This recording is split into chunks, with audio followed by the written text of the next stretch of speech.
নমস্কার তোমাদের সবাইকে সানা স্মাইল এডুকেশন সেন্টারে স্বাগত জানিয়ে আজকের ক্লাসটি শুরু করছি। আজকে তোমাদের সঙ্গে আলোচনা করব তোমরা যারা ষষ্ঠ শ্রেণীর তৃতীয় পর্যায়ক্রমিক মূল্যায়ন পরীক্ষা দেবে তোমাদের জন্য রায় ও মার্টিন প্রশ্ন বিচিত্র থেকে আজকে সমাধান করব ষষ্ঠ শ্রেণীর ইতিহাস বিষয়ে মডেল নাম্বার 10 অর্থাৎ 10 নম্বর স্কুলে যে সমস্ত ছোট ও বড় প্রশ্নগুলি আছে তার সমস্ত প্রশ্নের উত্তরের সমাধান করে দেখাবো। চলো দেরি না করে মূল বিষয়ে যাওয়া যাক। তার আগে বলি তোমাদের আগের ভিডিওতে সমস্ত বিষয়ের সাজেশন দেওয়া আছে, তোমরা যারা এখনো দেখোনি আমাদের প্লে লিস্টে গেলে পেয়ে যাবে। দেখো কি আছে, দাক্ষিণাত্যের কালো মাটিতে ভালো চাষ হতো, উত্তরটা লিখবে তুলোর, অপশন ডি। দুই জায়গায় দেখো প্রশ্নের উত্তরটা হবে আর্যভট্ট, অপশন সি। তিনের উত্তরটা হবে অপশন এ ব্যাকটেরিয়া। চারের উত্তরটা হবে অপশন বি মৌর্যরা। পাঁচের উত্তরটি হবে অপশন এ সঙ্গম সাহিত্য। ছয়ের উত্তরটি হবে তাম্র লিপ্ত, অপশন বি। সাতের উত্তরটি হবে রুদ্র দমন, অপশন এ। আটের উত্তরটি হবে ফেরাও, অপশন এ। নয়ের উত্তরটি হবে অপশন এ। 10-এর উত্তরটা হবে অপশন সি বাণভট্ট। 11-এর উত্তরটা হবে অপশন বি দ্বিতীয় চন্দ্রগুপ্ত। 12-এর উত্তরটা হবে অপশন ডি। 13-এর উত্তরটা হবে অপশন ডি পার্থিয়রা। 14-এর উত্তরটা হবে অপশন এ। পরবর্তী দেখো ক স্তম্ভের সঙ্গে খ স্তম্ভ মেলাও। 1-এর উত্তরটা হবে 4, 2-এর উত্তরটা হবে 1, সি এর উত্তরটা হবে 5, ডি এর উত্তরটা হবে 2, ই এর উত্তরটা হবে 3। পরবর্তী দেখো দুই দাগের শূন্যস্থান পূরণ আছে, সঠিক উত্তর হবে কাবেরী পট্টিনম। 3-এ দেখো বিমানার, এটা সঠিক উত্তর হবে সংস্কৃত। 4-এ দেখো চৈত্যের আকার কেমন ছিল, ভুল বললাম আমি, দুঃখিত। চৈত্যের আকার কেমন ছিল দেখো উত্তর, দেখো চৈত্য, এখান থেকে এফডি লিখবে। পরবর্তী দেখো 5-এর চন্দ্রকেতুগড় পশ্চিমবঙ্গে কোন জেলায় অবস্থিত, উত্তর 24 পরগনা জেলার বেড়াচাপায় পাওয়া গেছে। পরটা দেখো 6-এর প্রাচীন বাংলার সূক্ষ্ম সুতির কাপড়কে কি বলা হতো, উত্তরটা লিখবে মসলিন। 7-এ দেখো সঠিক উত্তর হবে তাম্রলিপ্ত। 8-এর উত্তরটি হবে ভুল, সঠিক উত্তর হবে 5 বছর অন্তর। 9-এর উত্তরটা হবে ব্যাখ্যা 1। পরটা দেখো 10-এর ফোকো কি বইয়ের বিষয়বস্তু কি, দেখো প্রশ্ন উত্তর।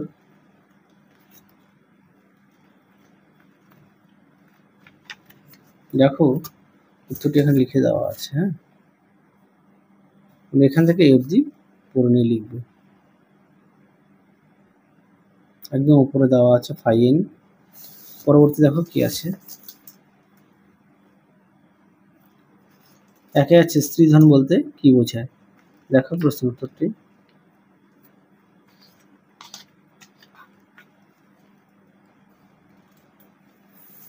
দেখো উত্তরটি এখান থেকে।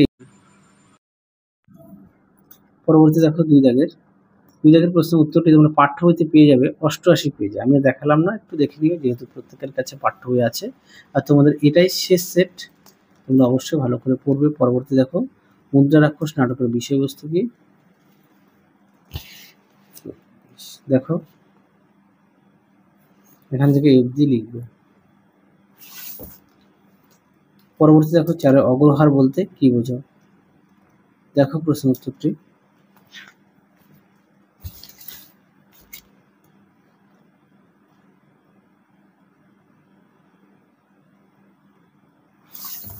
পরবর্তী দেখো গন্ড ফার্নেস কে ছিলেন এবং তিনি কি উপাধি গ্রহণ করেছিলেন, উত্তরটা লিখবে পল্লবদের রাজা এবং তিনি রাজাধিরাজ উপাধি গ্রহণ করেছিলেন, রাজাধিরাজ উপাধি গ্রহণ করেছিলেন। আচ্ছা পরটা দেখো 6 দাগ আর 7 দাগ ভিডিওর শেষে দেখো লিখে দেওয়া আছে। তারপরে দেখো আচার্য ও উপাধ্যায়ের মধ্যে পার্থক্য কি, আচ্ছা এটা তোমাদের মডেল 8-এ দেখো আচার্য ও উপাধ্যায় কি, আমি সেখানে সমাধান করে লিখে দেওয়া আছে, তোমরা সেখান থেকে একটুখানি পার্থক্য তৈরি করে নেবে।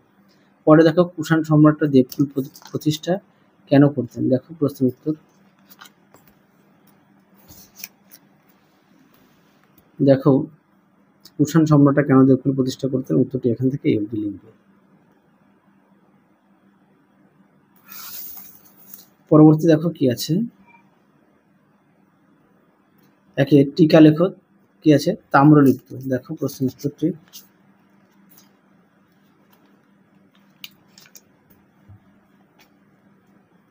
দেখো উত্তরটি এখান থেকে এফডি লিখবে।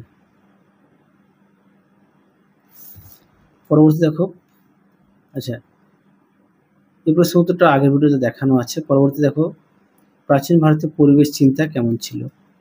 দেখো এই প্রশ্ন উত্তরটি তোমাদের দেখিয়ে দিই। দেখো সুন্দর করে দেওয়া আছে, তোমরা অবশ্যই পড়ে নিয়ে লিখবে। পরবর্তী দেখো, আচ্ছা 3 দাগ আর 4 দাগ ভিডিওর শেষে দেখো লিখে দেওয়া আছে, একটু দেখে নিও। পরটা দেখো মিনান্দার কি, এটা পাঠ্য বইতে 139 পেজে আছে। দেখো যেহেতু প্রত্যেকের কাছে পাঠ্য বই আছে, একটু দেখে নিও। পরবর্তী দেখো হর্ষবর্ধনের আমলের শাসন ব্যবস্থা কেমন ছিল তার লেখো। দেখো প্রশ্ন উত্তর।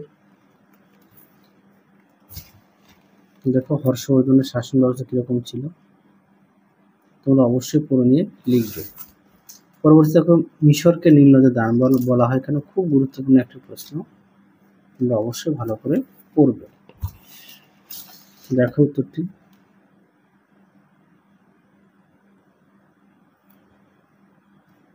এই পর্যন্ত লিখবে, পাঠ্য বই থেকে পড়ে নিতে পারো। পরবর্তী দেখো মৌর্য যুগের সমাজে নারীর মর্যাদা কিরূপ ছিল। দেখো এখান থেকে এই অবধি লিখবে। পরবর্তী দেখো কি আছে, আচ্ছা এই প্রশ্নের উত্তরটা তোমাদের পাঠ্য বইতে 137 পেজে আছে, তারপরে আছে বাকি প্রশ্নের উত্তরটি 137 পেজে আছে, একটু দেখে নিও। তারপরে 2 দাগের প্রশ্ন উত্তরটা ভিডিও শেষে দেওয়া আছে। 3 দাগের প্রশ্নটা দেখো, আমি উত্তরটা দেখে নিই। দেখো উত্তরটি।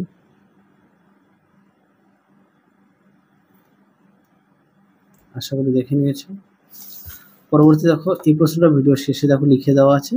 5 দেখো কি আছে, গুপ্ত সম্রাট সমুদ্রগুপ্তের রাজ্য বিস্তার সম্পর্কে লেখো। দেখো প্রশ্ন উত্তর।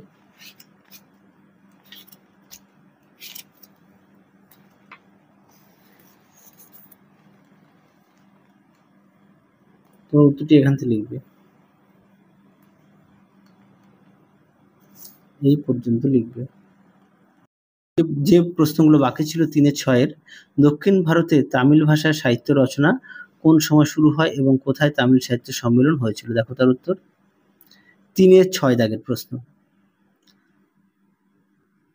তারপরে দেখো 3-7 দাগের প্রশ্নটি, গুপ্ত আমলে দূরপাল্লার বৈদেশিক বাণিজ্য কেন ক্ষতিগ্রস্ত হয়েছিল। দেখো তার উত্তর। দেখো তার উত্তর। পরবর্তী দেখো 4-3 যবন জাতক সম্পর্কে, দেখো তার উত্তর। তোমরা অবশ্যই খাতায় লিখে নিয়ে পড়বে। দেখো বাকি উত্তরের অংশটুকু। পরবর্তী দেখো 4 কুষাণ আমলে মানুষ অবসর সময় কেমন ভাবে কাটাতো। দেখো সুন্দর করে পয়েন্ট দিয়ে দেওয়া আছে। 1 জুয়া খেলা, 2 পশু যুদ্ধ, 3 আছে সঙ্গীত ও নৃত্য। দেখো পয়েন্ট দিয়ে দেওয়া আছে, তোমরা অবশ্যই পয়েন্ট দিয়ে লিখবে। পরবর্তী পয়েন্ট আছে দেখো 4 শিকার, 5 আছে ধর্মীয় উৎসব ও মেলা, তোমরা অবশ্যই পয়েন্ট দিয়ে লিখবে। পরবর্তী প্রশ্ন দেওয়া আছে 5-2 দাগের প্রশ্ন, এটা বাকি ছিল। দেখো তার উত্তর। 5-2 এর প্রশ্নের উত্তরটা দেখো। 1 নম্বর পয়েন্ট আছে কুমারজীব, 2 আছে কুনবর্মন, 3 আছে বোধি ধর্ম। দেখো তার উত্তর।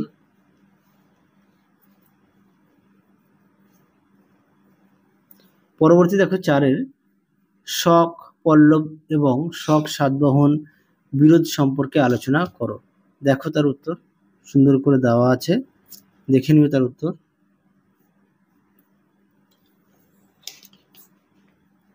দেখো তার উত্তর। তোমরা অবশ্যই খাতায় লিখে নিয়ে পড়বে।